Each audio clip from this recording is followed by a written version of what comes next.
Болашақ инженерлердің машиналары. Ескерту.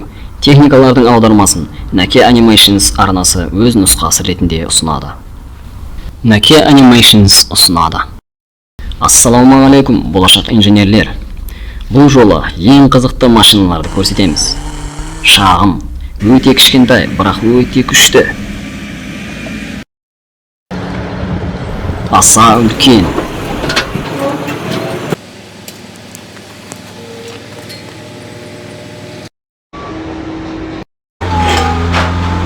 Және таңғаларлық ерекше техникаларға дейін көрсететін боламыз.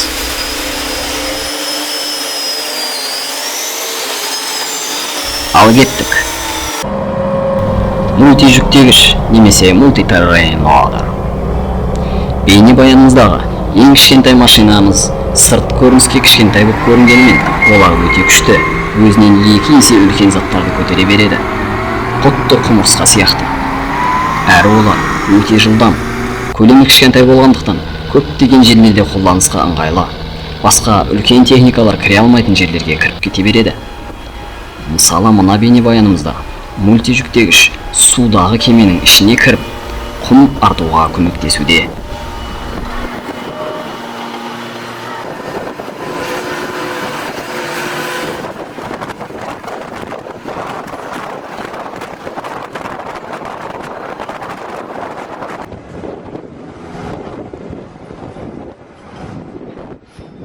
Ал қала ішінде мультижүктегіштің жай дөңгелекті түрлері көп қолданылады. Мына жағдайда біздің палуанымыз қар күреуде.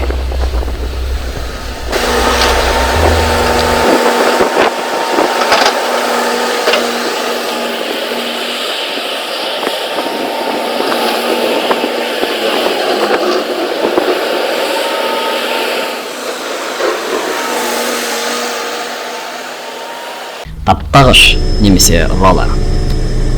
Қопсыған топырақты таптап тығыздау үшін осы техника қолданылады.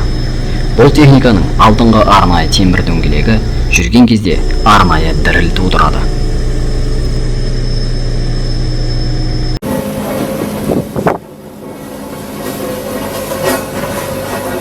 Таптағыштың тағы бір түрі асфальт төсегенде қолданылады.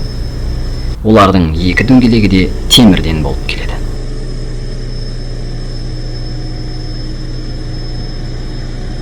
Ұзын қол немесе телехендлер. Бұл машинаның өзі кішігірім болғанымен мүмкіндігі өте жоғары. Оның телескопты ұзаратын қолы 3 қабатты үйдің төбесіне дейін жете алады. Яғни қандай да бір затты көтеріп, 3 қабатты үйдің төбесіне шығарып тастай алады.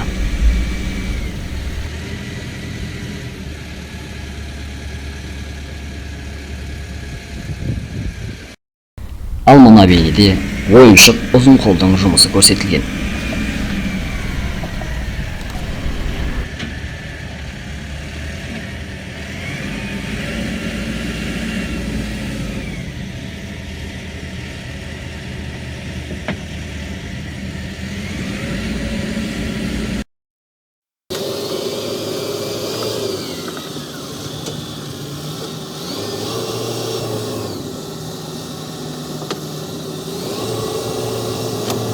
X-жүктегіш немесе backhoe loader. Бұл өте әмбебап техника. Бұны кейде 3-1 деп те атайды. Яғни 3 түрлі техниканың жұмысын істей алады. Олар экскаватор, жүктегіш және бульдозер. Мына бейнелерімізде оның 3 түрлі жұмысы көрсетілген.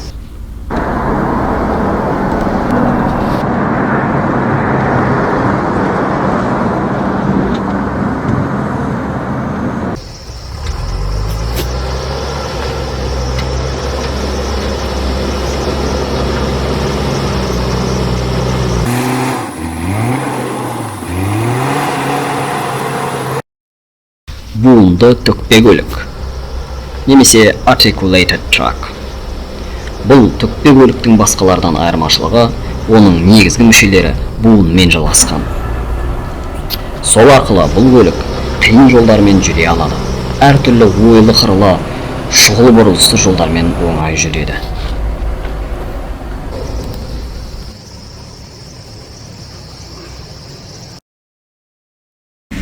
шанышқылы жүктегіш немесе форклифт.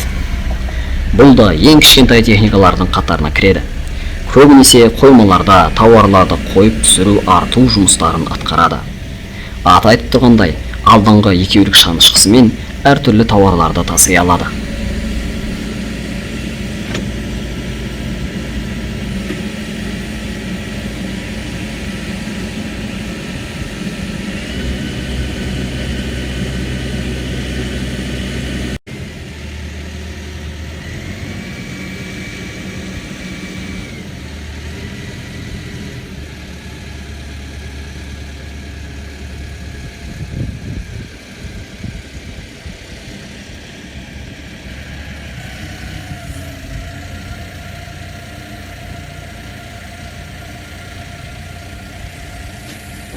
Ал мына бейнемізде шанышқылы жүктегіштің едәуір үлкен әрі күшті түрі келтірілген.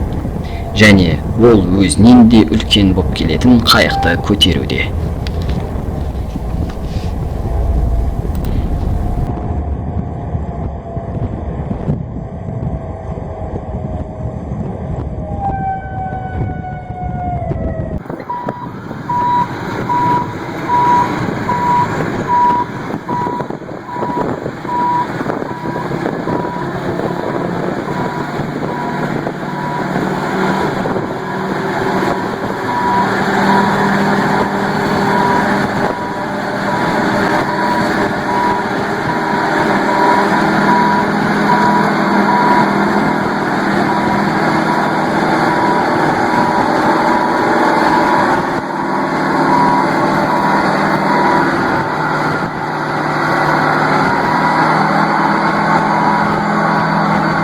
Бульдозер.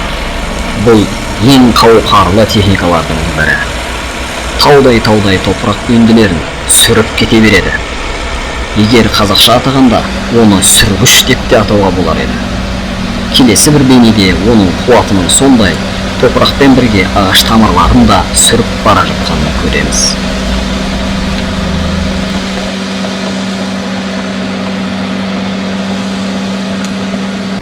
Экскаватор.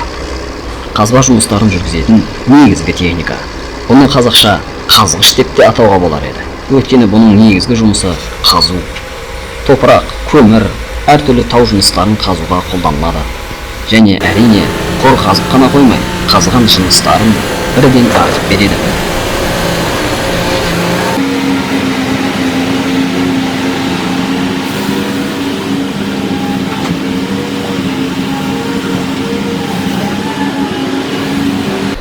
Ал келесі бейнемізде ойыншық экскаватордың жұмысы көрсетілген.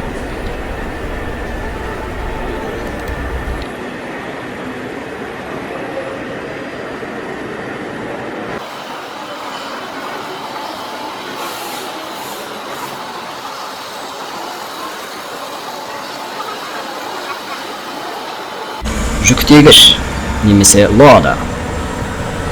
Қазылған немесе қопарылған жынысты төкпе көліктерге артып беруге арналған машина. Бұл машиналар да едәуір үлкен күшке ие. Таудай үйілген жыныстарды немесе топырақтарды азғантай уақыттың ішінде төкпе көліктерге артып жүктеп жіберуге қауқарлы.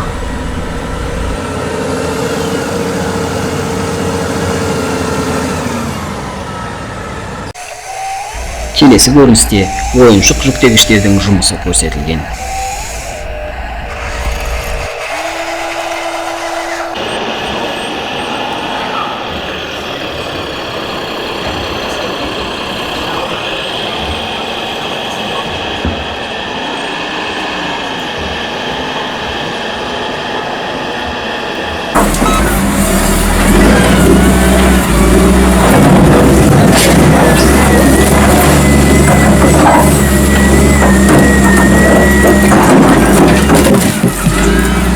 Зат салғыш, материал хендлер.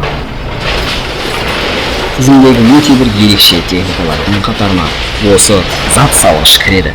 Оның құралы тура бір саусақтары бар қол сияқты. Басқа шөмішті техникаларға ыңғайсыз болып келетін темір терсек, қоқыс сияқты заттарды алып салуға өте қолайлы машина.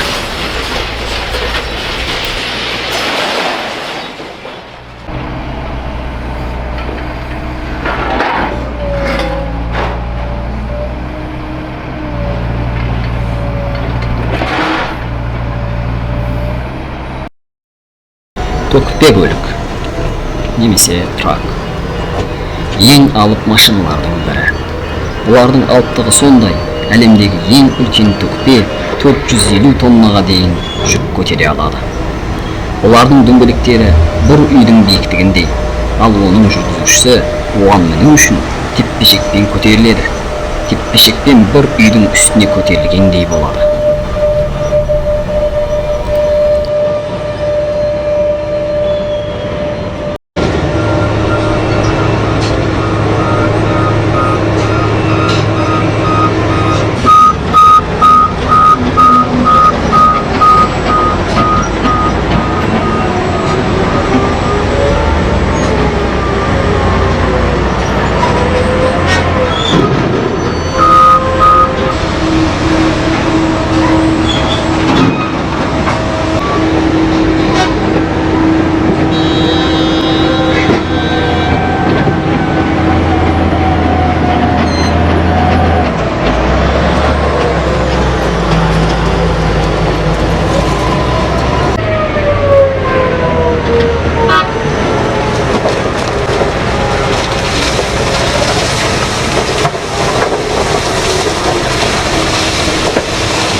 Араластырғыш немесе миксер өте пайдалы техникалардың бірі.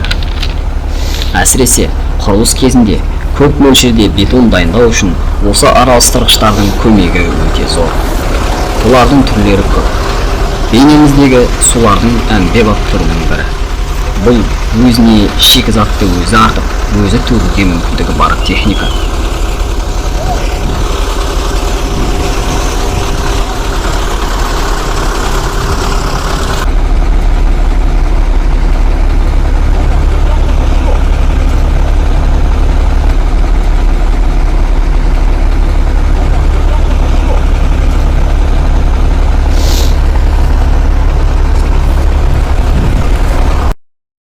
Ал келесі көріністердегілер көп тараған қарапайым араластырғыштар.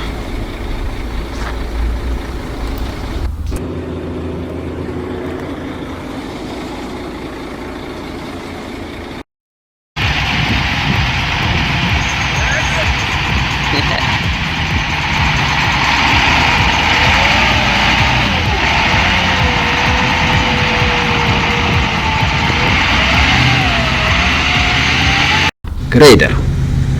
Грейдер сөзін ағылшын тілінен сөзбе-сөз аударғанда мағынасы деңгейлегіш дегенді берер еді. Аты айтып тұрғандай, бұл жерді бір деңгейге келтіріп беретін машина.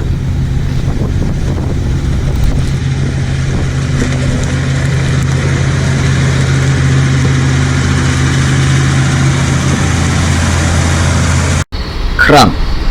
Кран жердегі затты көтеріп, өте жоғары биіктіктегі құрылыс орындарына жеткізіп беретін техника. Құрылыста оның жай қарапайым түрлерінен бастап, өте үлкен алып түрлері қолданылады.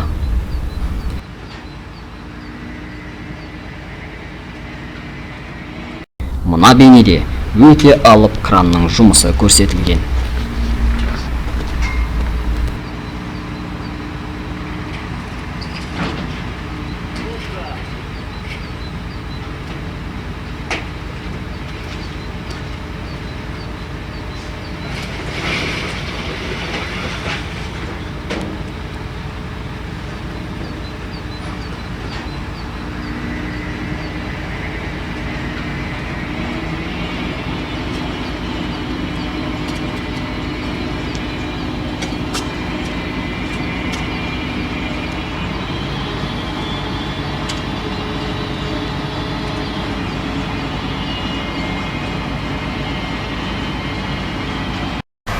Скрейпер.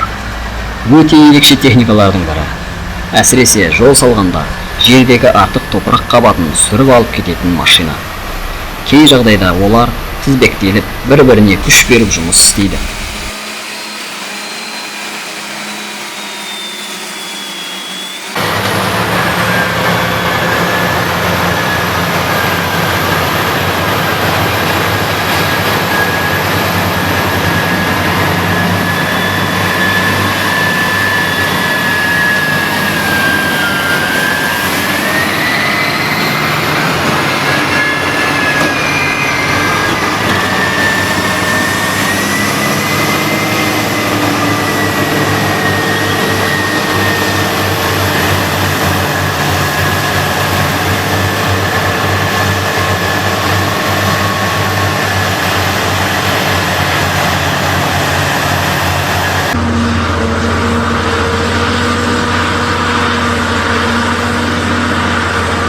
Және бұлардың тағы бір артықшылығы, олар сүріп алған топырағын жердің қажетті бір бөлігіне жайып төсеп кете алады.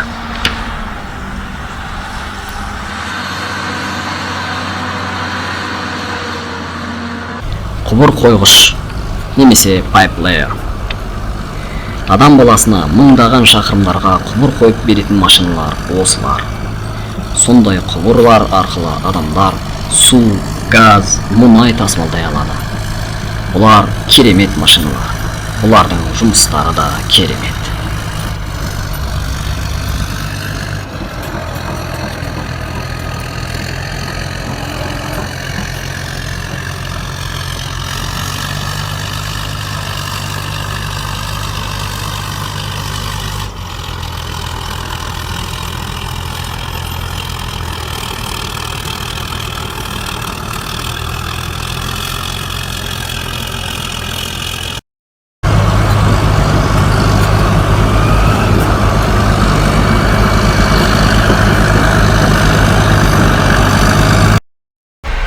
Тау қопарғыш немесе майнинг шоуы. Тау қопарғыш атына заты сай техника. Бұл тау-кен жұмыстарын қопара қазып, төтпе көліктерге жүктейді. Бұлар өте алып, үлкен күшке ие.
Мега тау қопарғышы.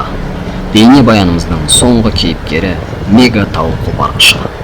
Оның үлкендігі сондай, оны жүретін зауыт деуге болады. Оның қалай жұмыс істейтінін осы көріністерге қарап тамашалауға болады.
осындай бейне баяндарды көбірек шығаруымыз үшін төмендегі подписаться пернесін басыңыз.